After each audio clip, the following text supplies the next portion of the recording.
All right, there we go. We're live. Do you think our listeners are getting tired of every podcast starting like that? We're live. Yeah, we're recording now. Yeah, if you guys haven't figured it out from every single intro of this podcast, there's no editing, and we just talk and throw it online. So this is as raw as it gets. Anyway, if this is your first time listening to the podcast, welcome. We've got an exciting episode today. So basically, what we do here, we're going to be diving into some research. In every episode, we pick a single study, and we look at sort of the key points of what was studied, why it was studied, what they learned, and then we're going to talk about how that might be applied in the field to make us better hunters, fishermen, or wildlife managers. In this particular case, we're talking about turkey hunting yet again because it is turkey season. In fact, tomorrow is opening day in Minnesota, which is where I am right now. And Matt, are you already in season in Colorado? We are. This past Saturday, just a couple days ago, was the opening day.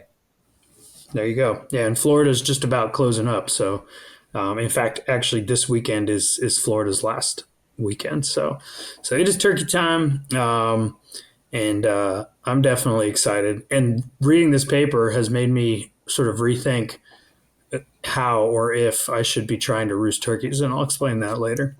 But that kind of gives away what the topic is. We are talking about gobblers and their roost selection before and during hunting season. So to see if they kind of change the way that they pick where they're going to be roosting.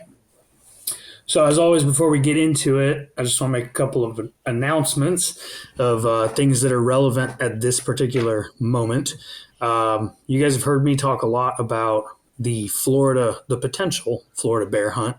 Well, it was the case that we were waiting for a proposal to be presented. It's going to be presented at the upcoming FWC meeting, which is going to be on May 21st and 22nd in Ocala. All the hunting stuff is going to be covered on May 21st. But the proposal that they'll be presenting to the commission, they've already presented to the public in a series of meetings, which were honestly really well organized. I think FWC did a fantastic job with them. If you're interested in knowing what the details are of what they're proposing, two ways that are probably the best way to get that information. You can either go, I'll put links down in the description, but there's a blog post that Backcountry Hunters and Anglers put up about it that has all those details in there. You can also go to the Florida Backcountry Hunters and Anglers Instagram page, and they made a post recently that has all those details as well. Also, if you are not able to make it to that meeting, but you do want to give comment about the proposal, if you go to the link down in the description, there is a bear comment tool. It's sort of like a little survey that FWC put together where you get to give comments about every aspect of what they're proposing. I think it's a really well organized tool, and you can get all your thoughts in there about each of those parts. So please go do that if you support the hunt. Or if you don't, or if you support parts of it and not others, it's important for FWC to get that feedback. And finally, the Mudboat Poker Run. I have mentioned this a whole bunch of times already, but I'm going to keep on doing it because it's just an awesome event that Swamp and Stomp and Andy Outdoors put together. It's at Lake Kissimmee. It's going to be May 17th, May 17th. And we run around the lake, having a good time, and do this poker run. You can win a bunch of money. We're raising money for an organization called Kids Outdoors that does exactly what it says. It gets kids outdoors. And we're going to be raffling off a Uncle Jay custom mud boat that's worth like $18,000. And you can buy tickets for it at the link that I'm going to put down below. All right. That's all I got for announcements. Does anybody else have anything? Nada. Nothing on my end. All right. So let's get into this paper. As I said, we're looking at, well, I'll give you the title. It's Hunting Activity Affects on roost selection by male wild turkeys. This is by Calvin Wakefield and a whole bunch of other authors, which of course include Mike Chamberlain, the wild turkey doctor. This was published in 2020, so it's a pretty recent study. And the reason that this is of interest to us, is because hunting activity in general tends to revolve around roost locations. Because on the roost, toms typically gobble a lot. Once they hit the ground, they tend to get a little bit quieter. And so the first 30 minutes of the day or so when they're on the roost and they're gobbling is sort of the best opportunity for hunters to get into an advantageous position to hunt those birds. So people put a lot of emphasis on figuring out where a bird is going to roost. And oftentimes they'll go out in the evening to try and roost a bird, which I'm debating doing as soon as we finish recording this podcast. And so with all those things in mind, roost locations of toms are just really important to hunting.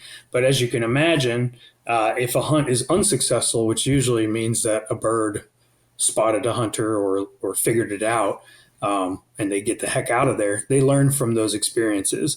And that has a tendency to, or I guess has the potential to allow that bird to adjust the way that they're selecting their roosts. And so that's kind of the premise of why this is an important study to do. And you're going to be surprised at some of the things you learn from it, I think. Yeah, and just, I guess, providing a little bit more background. Obviously, if you're a turkey hunter, you know all about turkey behavior and how they're using their calls and their displays to attract females. And so the male turkeys, they're out there just trying to find as many females as they can. And they also want to make sure that their calls, their gobbles can be heard. So, they might select sites where that sound from their calls has a better chance of getting out to further distances, better sound propagation. And so they might select areas where there's less dense habitat, stuff like, on the edges of open fields where that sound can really carry.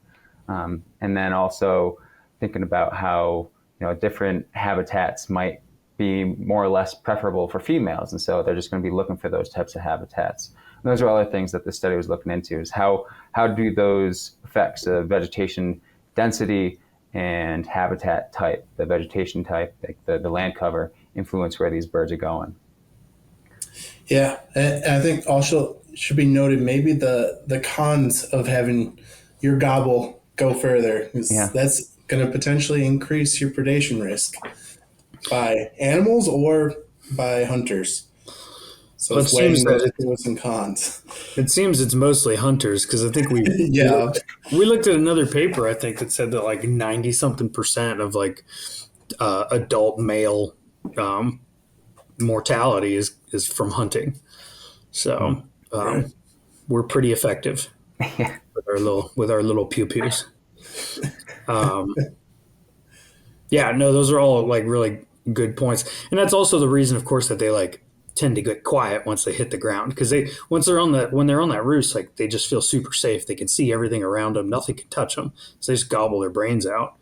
But then usually right before they fly down, they get kind of quiet, and then they just kind of zip up once they hit the ground, and that's exactly why, so that predators can't find them. Like I was listening to a bird this morning, and I was like 100 yards from just listening to him hammering. And then he hit the ground. I heard him gobble one more time, and I was waiting for like 30 minutes for another gobble just to like get an idea of where he was going. I never heard him again. So it's kind of frustrating because I really wanted to figure that out. But that's the bird I'm going after tomorrow morning. So, nice. Yeah. Good luck. Still haven't decided if you're going out tonight. Should we get into I'll get into that when we get to the discussion. Yeah. All right. So for this study, like one of the previous ones, they get to use one of the coolest techniques with their rocket nets. They put out a bunch of corn, shoot these nets out, and capture the males. And they captured males between January and March of 2017 and 2018. Once they got the males, they put on these GPS backpacks. They also have VHF, or very high frequency beacon, so that's used for manual tracking with radio telemetry. And they also have a mortality sensor on them, so they can figure out if the birds stop moving, then they can go check in on it. So that the manual tracking that they do with the radio telemetry, they did that about like once every week or so, just to make sure that the birds were still moving around and doing all right. And with the GPS tracking units, they identified where the birds were hourly from 5 in the morning all the way until 8 at night. And then they also figured out what the roost location was by getting a midnight location. So, once the birds are up in the tree, assuming that no one's out there disrupting them, they're going to stay there throughout the night. So if you know where they are at midnight, you know where the roost location was. They then split the data into 2 different time periods. From March 1st through April 17th. So the first half of that being before the hunting season, and then the second half of that being after hunting had started. And that allowed them to have a nice comparison of the effects of hunting pressure on the sites that these male turkeys were going and how often they were going back to the same sites. They also looked at habitat preferences that were associated with the roosting sites, and they did that looking at the land cover type. They had 5 different land cover types that they identified. So that included things like hardwood trees or pines, mixed forest, treeless areas. So those could be natural areas that don't have trees, or things like agricultural fields, and then also developed areas. And the other thing that they looked at was the vegetation density in the surrounding area. Like I was saying before, the more dense that vegetation, the less able the gobble is to really travel a farther distance. Did we mention that they're doing this in Georgia, north central Georgia, and Thank 2 you. Yeah, WMAs? no, I did not mention that. Yes, these are all eastern turkeys, and they were looking at a public wildlife management area and also the surrounding private properties. In Georgia, 2017 and 2018. Good call. I just figured you were going to say that afterwards. Yeah, no, I just flew right past that. So they have these sites where the birds are observed, right? Where they have the roost sites, and they also figured out the kind of overall home range for individual birds based on those GPS positions. And so they know where they roosted, and then they could also figure out where they didn't roost. So they randomly selected, I think it was like 5 locations associated with each roost site to say, okay, this is the habitat that they liked. What did they not like? What were they not using?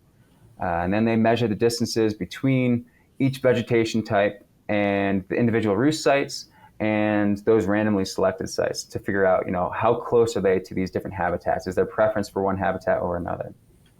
And they also had a buffered area of about 250 meters around each roost site to designate a site. And we're coming back to those autonomous recording units that we talked about before. So they put out these game camera recorders, basically, that just listen for gobbling birds. And they have a range of about 250 meters. I didn't do the conversion on that, but I can get you that in a second. It's close enough to 250 yards. Yeah, it's a little under a quarter mile. So that allowed them to figure out what the surrounding area was outside of that buffer zone. And then they also looked at the vegetation density within that kind of area, just to see how dense is it within the area that they're actually calling. And then the last thing that they looked at was kind of the biggest question, which is this roost site fidelity. Fidelity meaning the probability of going back to the same spot. And they did that by looking at the number of roost sites that individual birds used relative to the number of days that the birds were tracked. And they looked at both before and after the hunting season. So if you go to the same site again and again every night, you're going to have really high fidelity. If you go to different sites each night, you're going to have very low fidelity. And they also looked at the distances that these birds traveled between these sites on consecutive days for individual birds, but then also averaged in the pre-hunting period and in the post-hunting or during the hunting season to see if there are any differences in the distances between roost sites, in addition to the probability that birds are going back to the same roost site.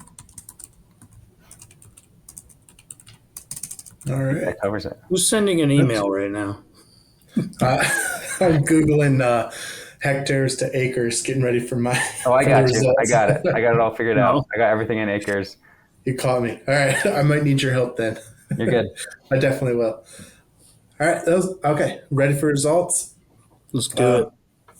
those of you more versed in turkey hunting, like Mark and Matt, the results might be a little more obvious to you. It was a little surprising to me as a novice.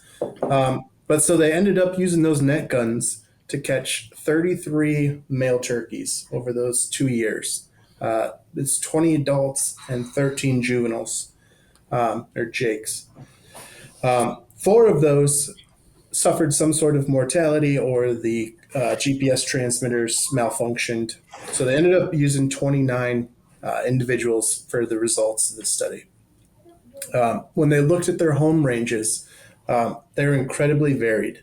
So some of the males used 132 hectares, which is like 300 Yeah, ish about 300 acres, acres. Yeah, to like 1,300 hectares or like 3,000 acres, or give or 5 square take. miles. Another way to think Or about five. that. That's Like, even better. yeah, Thank you, Matt. crazy distances. That's So there's that's kind of crazy. so much variation. And that was before hunting season. I didn't mention, sorry. After or during hunting season, we still have a huge swing in habitat use or those home range sizes, with some being even smaller, 122 hectares up to 1,400. Yeah, so it was. Sorry, I looked at 1,100. the numbers, and there's a difference of it's pretty minimal. So it It's seemed like very minimal. the habitat Yeah, range was pretty small. I just want to point out one other thing. So you mentioned that there were the 4 birds that died. So those were birds that died prior to the study period of the breeding season. right. There were additional birds, I think an additional 7 birds that died during the breeding period. I'm assuming it was due to Mhm. hunting. So it was like 22 out of the 29 birds that survived throughout the whole study period. Right. Dude, how cool would it be if you shot a turkey and then you got over to it and it had a little backpack on it? Honestly, as a scientist, I'd feel pretty bad. Right? I know No, how I valuable would those be, It's data are.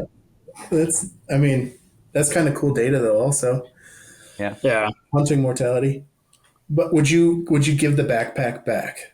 of course. I kind What's left of of it? I I would kind of give it want back. it. I would give it back, but I'd want like a medal or something. Well, they also banded each bird, right? So they had Yeah, like, you get the leg Oh, okay, band. right. you get the bands, like that's pretty sick. Yeah. Um, yeah, I think it'd be pretty cool. But yeah, I get what you're saying. Like I'd feel kind of bad about it. All Plus, right, there's the whole idea of like somebody else already touched this it's bird. tainted. Yeah, Yeah, like somebody already got this one and they just let it go. he's moving a little slower with all that weight on his back. Yeah. Yeah. Easy target. All right, so when we're looking at where their habitat preference was for roosting, there's before hunting, there's a strong preference near those hardwood forests, followed by the pine, and then open areas. Um, following, or sorry, there wasn't any significance in the density of vegetation or proximity to the mixed forest, um, or any of those other. I think there were 5 in total habitat factors that they measured. So they're really sticking to the hardwoods and the pines prior to hunting. After hunting, they did see a slight shift in the males moving away from pine and hardwood, but it was a trend. It was very minimal. Not a huge selection pressure then being elicited by these hunters. Anything you guys want to add there before go on to the roosting fidelity? Go to the roost fidelity. Yeah, I think All you're good. right. What they found was no significant relationship. They move just like the home range size, varying a shit ton. Roost fidelity between individuals varied a bunch, and there wasn't a real significant influence on the pre and then during hunting phases of the study. They're moving large distances. They're not likely to roost at the same spot on consecutive nights. Yeah, if I'm interpreting their results correctly, it's like 1 out of every 5 nights on average, these birds might go back to a site that they've previously been to. So, if this bird's been to 10 sites, there's a 1 in 5 chance that it's going to go back to any of those 10 sites. And so, the chances of this bird roosting in that same location isn't necessarily going to be too good. But that location is, I believe, that 250-meter buffer. So, it's Right. you could sit in the Yeah, same like area and you'll hear that bird. It just might not be on that same side of the woods. It might be in a Hmm. slightly different location. yeah, that's a really good point because like that's always been my experience is that like 250 meters is pretty small. I personally, if I was going to put a buffer around these sites, I would probably make it um, like my thought process is it's not really a different site if you can hear it, if you can hear a gobble from the other tree.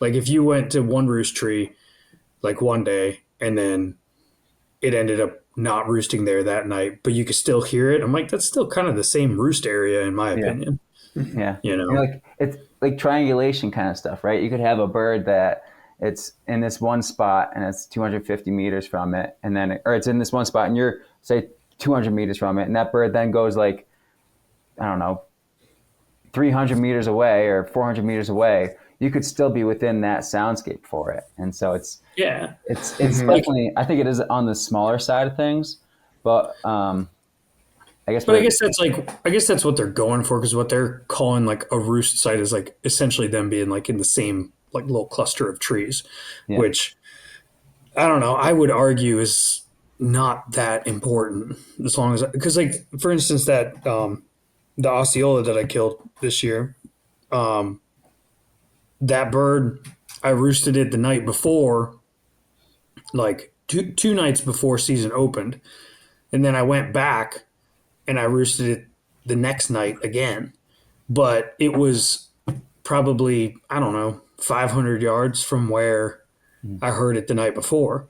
But it didn't matter because all I did was I just went to the location where it had roosted the night before, and I was able to hear it and figure it out. right. But I And did as I'm find, saying that out loud, I'm sorry, kind of convincing myself that I should go out tonight. you won't know unless you go. But they did find, on average, in consecutive nights, they roosted about 850 meters from their previous roost. But there's a lot of standard deviation there. There's Yeah. up to like 750 about meters So additional or minus that. So there's a lot of variance from bird to bird. So on average, they'll go about half a mile between days. But the thing that Yep. was crazy to me was the maximum here, which was like almost 3 miles that a bird went between 2 consecutive days. And this just gets back to what we've been talking about all along, just like the amount of variability among individual birds. You can have a bird that, and they looked at it with the site fidelity too. There was some birds that had really high site fidelity. They went back to the same spots, and this is like that same 250-meter bubble, right? And then there's other birds that never went back to the same spot. And so you could think you got a good understanding of what birds do, and you go out and like Mark, you were saying with that Osceola you got, and a lot of this could also be environmental dependent, where they were saying in this habitat the roost availability, that roost habitat availability isn't limited. If you go to another area where Yeah. there's not a lot of roosting sites, they're probably going to have higher fidelity. But maybe that was just a bird that had high roost fidelity, and this bird that you're trying to get tomorrow morning, hopefully it does, maybe it doesn't. But I think there's no harm in going out and looking for them. And like you said, like it could be 500 meters away. In this study, that's considered a new site. You're still going to get on that bird. You're still going to know where it is, and you're still going to have an Well, advantage sort tomorrow of. morning. Like in this particular case, like I guess I'll describe it to you, and I'm curious to hear what you guys think. But like, so what I'm discovering here in Minnesota is that like when it comes to public land birds, like they all like to be right on the line, like on the edge of the public land, and it just makes them really hard to hunt because like you got people that have like a lot of people hunt private land, so there's all these small parcels of private land, like 5 to 10, 15 acres, and like if you get permission to hunt one of those, you don't have permission to hunt the one next to it. If the bird's not roosted on that piece that you have, like the bird's relatively well protected, you know. And then same thing goes for the public land. Like if you're on the public land, like you at least have access to a larger piece of land. But if he's on the other side of that line, there's like not much you can do about it. And Yeah. so I've been seeing a ton of birds like just hanging out in people's yards that live on the edge of public land. And so I've probably located, I would say, 12 different gobblers in the past few days of scouting. Like, and I've just gone out in the morning and listened and then come back here to work, you know. But all like most of the birds that I've been hearing were roosted on private land, but you know, just a few hundred yards from public land. And then, you know, I would wait for them to like fly down and then they would just kind of hang out on the private land. And I'm like, well, this is a pain in the butt. Like if I have to sit here and just like call and trying to get them to come across this line, it may never happen. So I was really trying to find a bird that was actually on public land. So I found one finally this morning because I got permission to cross somebody's land into this like little landlocked area, and he's roosted on public. Granted, the closest private land's only 300-400 yards away from where he was roosted, in both directions. It's like a little peninsula, essentially. It's like a little island.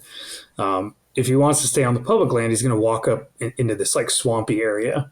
And so I kind of have this theory that it's the same bird that I saw a couple days ago on the other side of this swampy area, and that he basically just like maybe he's like going back and forth and like roosting on like one end, which I have to access from a completely different area. And then on another day, he's like roosting on the side that I was on this morning. So I'm like kind of doubting myself now. I'm like, crap, if he's going to like roost, you know, whatever, 1,000 yards away from where he was this morning, like maybe he's going to be on the other spot that I need to go to. So now I'm like second guessing myself, like, should I go there or not? But at the end of the day, like, I think it just makes sense to go to the spot where I heard him this morning, because he might just be one of the birds that only hangs out in this like small area. Yeah. And on that note, I was kind of thinking what you guys think about this, but like, I wonder if there's any age structure to these behaviors that like maybe the older birds are the ones that like find a little nook where they're happy and they're like, nope, I don't need to go any further than this like 300-yard home range. And then the younger birds are just like feeling like hot shit, Getting kicked covering around, miles yeah. and miles. Yeah. Yeah. Or they're getting beat up and kicked out of different areas and then having to walk around. So that was something that I was wondering about too, because, you know, again, they talk about how they tag both the adults and both Toms and the Jakes, but they don't discuss that at all. Like what is the effect of that age? And even in the introduction, you know, they talk about how a lot of times when turkeys are gobbling, you know, it's similar to like, you know, elk calling or something like that. It's a way of asserting dominance, right? And so if you have this super raspy big gobble, you know, yeah, you're saying this is my spot, and then, you know, that other Jake is gonna just move on to the next spot. And so I think there could definitely be something there. Well, and I think, you know, we often tend to like classify age of turkeys into just like Jakes and Toms. But obviously, you know, a Jake is a 1-year-old bird, a Tom's a 2-year-old bird and up. So like, what about 2, 3, 4-year-old birds? I mean, it's pretty rare that they get past 3 years old, but it does happen. And I think the older a bird gets, like the more likely that it's going to, you know, have this shit figured out. And so, yeah, I don't know. I feel like the older birds are more likely to just hunker down. That's my theory anyway, but it would have been interesting if they kind of broke it down, but I think they would have needed a lot more birds. Yeah. You know, because they only had 29 birds in their analysis. Yeah. Right. You think the bird you're chasing is older or younger? Well, I don't know. That's the thing, is like I only heard him this morning, was like the first time. I will say though that these birds start gobbling so early, it's like ridiculous. Like literally, I'm not even kidding. The first day that I got here, like the first morning, I was like, all right, I'm going to go out and scout. And I get outside, and I was going with Patricia's uncle, and we were running. I mean, we weren't really running that late. It was like 5:45 in the morning. We were leaving the house. What time was sunrise? Sunrise was at 7 or something. Okay. So like first light was around 6:30. Yeah. The WMA is like 8 minutes away. So yeah. So so anyway, we're like about to get in the car, and he opens the garage door, and it's like brrr, starts like making noise, and then like two birds just like hammer in the front, like across the road in the front yard, you know. And I was like, what the hell? It's like still dark, dark. Like they'll never do that in Florida. So I thought Yeah. that was kind of crazy. And then I just started messing with them. I was like owl hooting at them and stuff. And then the next morning they were roosted like right in front of the house, like in their yard. And on the one hand, I'm like, yeah, I could probably try and hunt those birds, but I don't know. It just doesn't seem fun to me to like just hunt. It's not a It's hunt. essentially like, yeah, it's just like, no, Yeah. that's not what I'm after. I got permission to hunt a church property as well. There's like a 30-acre church property, and Wow. the pastor's like, yeah, these turkeys are just like pooping all over the parking lot and like chasing people around and stuff. He's like, I would love if somebody would come and hunt them. So, There you I go. don't know. If Paul's I get a Falls. bird, no, if I get a like I want to get one on public land. If I get a Yeah. bird like pretty quickly, then I might try and take Patricia's uncle, or maybe their kids, and we'll go try and hunt the Cool. church birds. But yeah, as far as the bird that I'm after, like I honestly I have no idea. I never got eyes on him, but I just heard his gobble like 1,000 times this morning. Sounds like it's not a Jake, I can tell you that much. But Is most of the private up there ag fields, or is it kind of no, mixed? like it's kind of like a rural suburbia, like really large parcels. Like this particular area, I guess the smallest parcel that the municipality will allow is like 2.5 acres. So you're Oh, not wow. allowed to split up a parcel into smaller than that. That's kind of So nice. yeah, because it's great because it creates sort of like a lot of woodland habitat in between. Hmm. Like the parcel that I'm on here is like 15 acres, and I mean, literally, I have a decoy like sitting right outside the window here, and like like hens have been walking up to it like throughout the day, just like pecking at it, like, what are you doing here? That's pretty cool. There's tons of wildlife out here. It's pretty cool. Um, but yeah, I don't know. Like, so this is my dilemma. This is like why I'm not sure if I want to go out tonight, because obviously going in there is a potential that I'm going to blow that bird out of there, you Hmm. know? So that's one. Two is like, if I go in there and I don't roost that bird, is that then going to like mess with my head and make me feel like he's not in there when in reality he was just a few hundred yards away and I didn't hear him fly up and he didn't gobble, because they don't always gobble in the evening. Hmm. So I'm like, I don't know. Now I just like don't know if I even want to know. Because this morning I got in there, I just heard him gobbling. Like literally, I parked the car and started walking across the yard to get access to the public land, and I heard him gobbling from like the road. So, and then I was able to sneak in to like less than 100 yards from him. Yeah. So I'm like, well, if I could do that this morning, like there's no reason I can't do it tomorrow. You know. Do you have a So crow call with you? I have a crow call, I have a hawk call, I have a squirrel call. But honestly, you don't need any of them. I haven't had to use a locator call at all, really, Well, I was just because saying, there's if like geese, there's all kinds of stuff making noise out there, and they're gobbling their brains out at everything. so if you want to go in there and try not to bust them out, you could use try to get them to do a shot call, something just to give them a response. You don't push them, and then you have a better Yeah, idea of where he is. yeah. But if I go in there and I try and get him to shot gobble and he doesn't gobble, and I assume he's not there, Yeah. and then I kick him out. So it's just like the safest thing is to just not go in there. I So mean, how long are you in Minnesota for? I have 3 days to hunt. And when I say days, I mean like a few hours in the morning because I'm still Yeah. working. So, So how big is this plot that you got access to? well, it's public land, but Yeah. it's about 700. It's about 750 acres, Okay. I mean, if you're only hunting mornings, and there's birds like all over the place. yeah. Like literally, pretty much on every corner of that property that I've been to. Like I've heard birds. So it's not like I don't have other options. But it's just the other birds like have been on private, right on the edge. So that's just like not a fun game to play where you're like standing on the edge and you're like, I can hear him, Yeah, but I can't do anything about it, that you was me know? opening day out here. I had, I think, three different gobblers going off, and I knew I was close to the property line, so I was on public land, and there was different plots and private. And unfortunately, there was a fence. But I was hoping that, just like we're talking about here, these birds move around. That, the night before they would have been roosting on my side of the fence, and all three of them were on the far side. And I went around and was hoping to find maybe something calling or whatnot, but no luck. And just 2 days before that, there was a tom that was strutting around right in the public land. So, and there's turkey sign all over in there. So I know that they come in. It's just a matter of, being there on the Yeah. right day for them to come into that public land.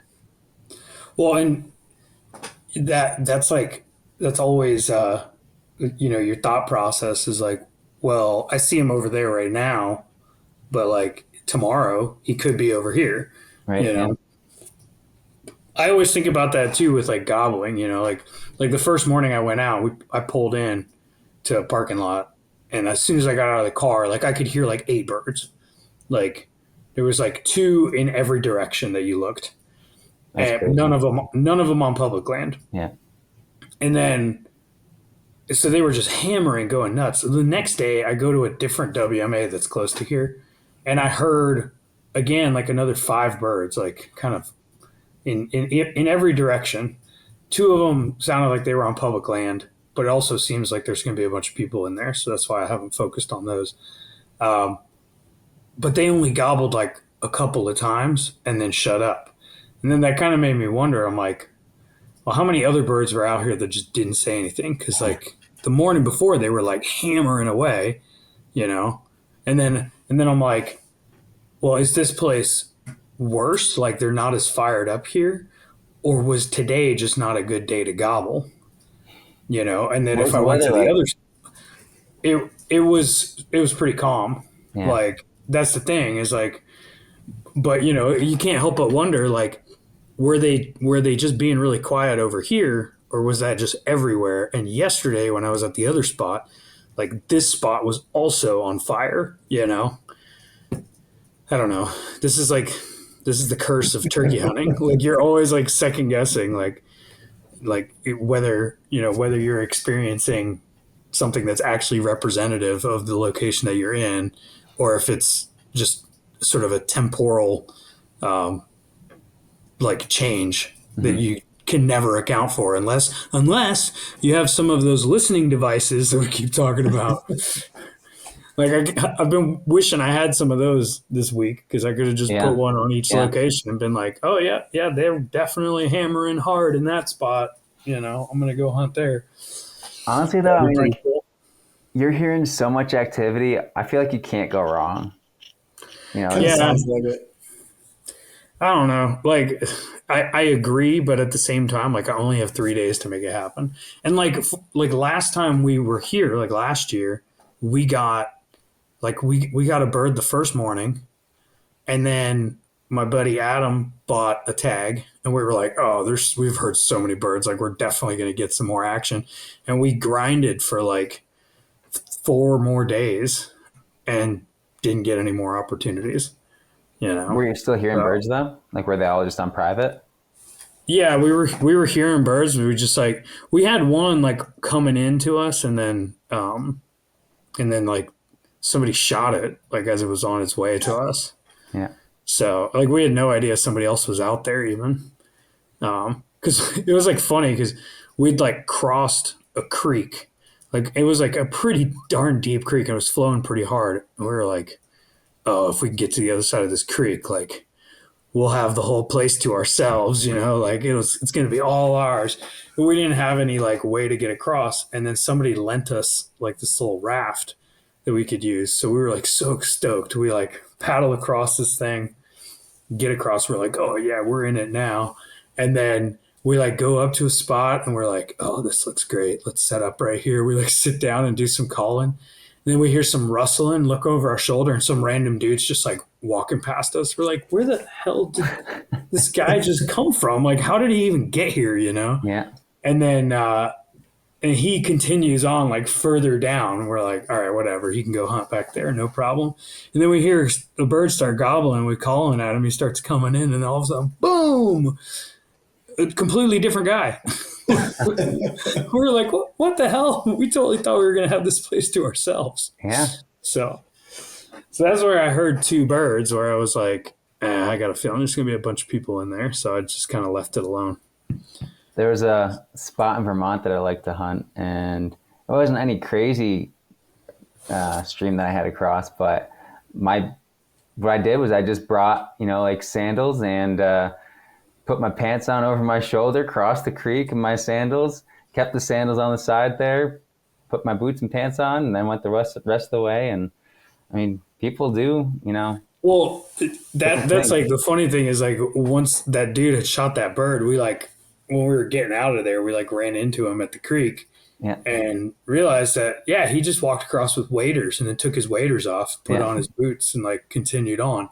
yeah, And then like at that point, I just felt really stupid. I was like, wow, why didn't I think of that? So this year I have waders with me, so I could cross that creek if I wanted to. yeah. But it doesn't seem like I'm going to need to because this other WMA seems to be pretty loaded with birds. So, What are the temps like there right now? it was pretty warm yesterday, and today is like kind of warm. Like yesterday was up in the like 50s, and then today it's like in the 30s. Tomorrow morning, like when I kick things off, it's going to be just below freezing. It's going to be 31. So I'm kind of excited about that because I have a feeling that's going to get them going. It's going to be super calm and cold. Yeah. So I think I'm going to hear some birds. It's been warm here, like record highs, which, for afternoon hunts, I just imagine it. Highs and windy. So, birds are quiet in the afternoons. So we've talked about how this paper's messing with my head. What do you guys think? Like, how's this going to change the way that you guys approach trying to find birds or roosting birds? I'll leave that to Matt because our season's over here, and I don't know what I'm doing with turkey hunting. So I'll toss it over to you. Yeah, so I guess for me, areas where, like we were saying before, where I know that there's birds on the private land, I'll still have some hope. I'll probably check them out a little bit more often. The birds out here, though, I'm pretty much in a valley next to the mountains, and as the snow melts in the mountains, these birds are migrating up. So I already am expecting to have to change habitat throughout the season. But what I'll probably do is hunt in like 2-week bouts until I get a bird, like stay in this one area for maybe like a week or two. And then if there's nothing there, then I'll jump to another spot that's a little bit higher in elevation. And it's also nice here. You can hunt until sunset. So, I can go out at night and, or not at night, but in the afternoons and see if I can find new spots, get on some different birds and maybe, and just get a better idea of where these guys are at. I think roosting birds at night gives you such a big advantage. So if you can get out there, I mean, here it's nice because, if I bump a bird in the afternoon, I can still get after that bird unless they really take off. I think roosting them gives you such an advantage the next morning, especially, if you got other hunters in the area. It totally does. I mean, if you can set up right on top of that bird, like your chances of getting them are just that much higher. To me, I think it's still worth it. And, it just means that you might encounter different birds that you weren't expecting to be in the area. Or maybe the one that you're expecting there is now gone. But I think what I need to do is I need to just go out there. But like at first my thought was like, I want to go sit like in the woods, like kind of where he roosted and just like pop a squat and hang out. Because, if they, like a lot of times they don't gobble when they fly up at night, but you can hear them flying up. Like you can hear their wing beats and them crashing through the sticks and stuff. So I figured if I can get close enough, I can at least hear them flying up. So my chances of roosting them will be pretty high. But if you're really close to them like that and you roost them, you're pretty much stuck there for the next 2 hours. Yep. Because you got to wait until it's like dark to get out of there. And Yeah. like I'm already getting up at 4:30 in the morning, so I don't want to be stuck out there until like 9:30, Yeah. you know. Hmm. So I think what I'm going to do is like this house where I've gotten access. There's like a little trail, and then there's a little marsh that you have to cross to get to like this area. And I think I'm just going to go stand on the edge of their property, like right next to the marsh, and wait. Like there's like a field across there, so I kind of feel like they might just be strutting around in that field right before they fly up. So I might be able to see them just fly up from the field, you know. But if not, like once it's getting close to dark, I might just start hen calling and just see if I can get one to fire off and tell me where he is. And then if I hear one, I'm like, okay, at least I know like the general area of where this Mhm. bird is. That'd be a lot better than, you know, not knowing at all. So Yeah. I think that's what I'm going to do. Plus, I can do that just quickly. Like I can just drive over there, walk down to the edge, call a little bit, and if I don't get an answer, like whatever, no harm, no foul. So, yeah, You're getting me excited. I want to see pictures tomorrow and texts. dude, don't jinx me like that, dude. Honestly, this Knock whole on wood. process, like until like once I'm out there hunting, like I love it. It's like the greatest thing. But leading up to it, like I'm just like nervous the whole time, just thinking Yeah. about all the possibilities of how it could go wrong. Yeah. So Hey, Matt, with your situation, is the like working up in elevation with the paper talking about like available roosting locations? Do you think as it's drying or as it's warming up, snow's melting, and they're trying to work, they're like I guess working that edge of pre-melt, working up higher and higher in elevation? Do you think they would perceive those lower trees or that potential is not being available or like less desirable then, so they wouldn't actually work back down that night, so they're kind of sticking to that elevation line? Does that make yeah, sense? you don't think they're worried about like elevation sickness? No, but are they're actively trying to go higher and higher because there's green up or there's resources coming becoming available? Is that Yeah. So that's kind of what it sounds like. You know, not only are there resources becoming available higher up, but you've got warmer temperatures down below, and you've got less resources as things dry out. So I think that's a lot of it. It's just like there could be a 20-degree temperature difference between the bottom and the top, and you know if you have like down in the valley here, we haven't had snow on the ground in I don't know months, and when we did have snow, it was just it was gone in the afternoon. Up there, you're going to have, where the snow is just melting, you're going to have fresh vegetation, fresh shoots, all sorts of stuff that's going to be super energy rich for these guys. So I'm guessing that they're just going to be following that snow line. And do you it's, think they would be really hesitant then to roost from one night to the next at a lower elevation? Would they perceive that as like not? just the same bird. I Yeah, think, like on average within birds, they're probably going to continue moving up. They're probably not going to be moving back down. But, if there's a bunch of hunters that are right above them, that might push them back down. It seems across all the studies that we've kind of been looking at, the birds really respond to the hunting pressure, or the hunters are, yeah. the birds don't go. At least the toms don't go. So if you have a bunch of hunters that are, say that they're at that next level up in elevation, that might push some birds further back down. I think without hunting pressure, I'd be surprised if they moved back down, unless there was some other predation or something that was forcing them to. It's a good You, point. you know what I kind of think about sometimes too, like something you guys just said, like reminded me of this, like so. Let's say you have a spot where you hear a bird, right? And you're like, oh, he's roosting right here, and you go back in there, and the next night he's there again. Like, what are the chances that like every single time that you hear a bird roosted in that spot, it's not even the same bird? Yeah, Like, yeah, and it's just like it's just an area that has the characteristics of being like a good roost site, and that a bird comes through and is like, oh, I'm going to roost here and gobble my brains out in the morning, and yeah, then he flies down and he walks like a mile, finds a new spot, and some other bird just like comes in and is like, man, this is a sweet spot, I'm going to yeah. roost right here. Like I always wonder about that. Like, are we dealing with the same bird at all? I was I gonna don't know. I was gonna say that when you were talking about the Osceola that you got, you said you roosted him a couple days before, and then you went back to the same spot and you got that same bird. I was gonna say, how do you know it's the same bird?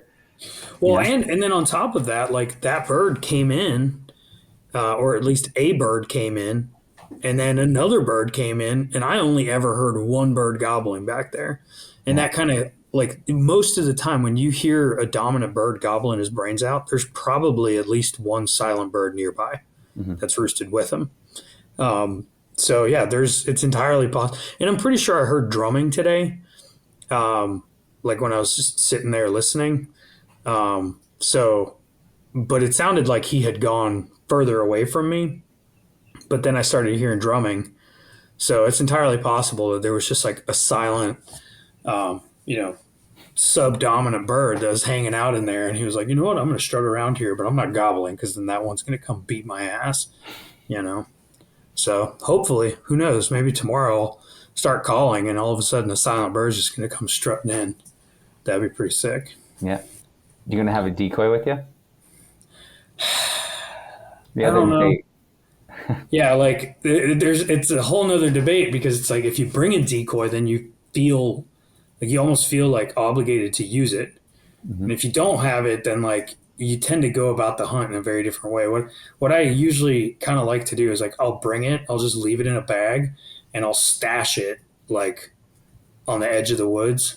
And then like if I get to a point where I'm like I just don't know what to do. I haven't heard a gobble in a while. Like maybe I'll just go sit up against that oak tree over there and put a decoy out and see what happens. You know, so I might bring it, but I'm not going to use it initially.